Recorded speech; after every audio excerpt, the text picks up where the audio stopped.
మనము మొక్కలకి ఇచ్చే లిక్విడ్ ఫర్టిలైజర్లో అన్నము చాలా ఉపయోగపడుతుంది. చాలామంది అన్నాన్ని మిగిలినట్టు కుక్కలకు పెట్టడము, బయట మూటగట్టి పడేయటమో చేస్తారు. నేను కూడా అంతే చేసేదాన్ని. కానీ ఈ మధ్య ఒక వీడియోలో చూసి నేను కూడా ట్రై చేశాను.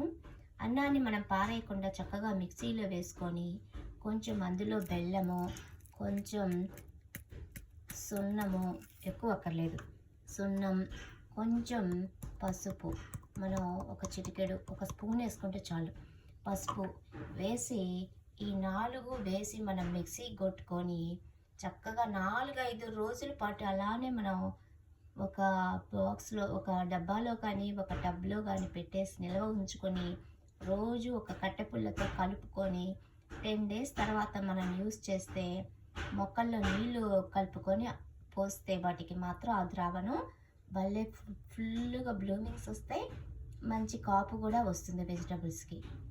సో ఈ అన్నం ద్రావణం మీకు చాలామంది పెట్టుంటారు ఇప్పటికీ, నేను కూడా పెట్టాను.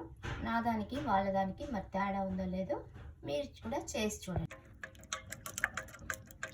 ఇదండి ఫర్మెంటేషన్ అయినటువంటి అన్నం ద్రావణం.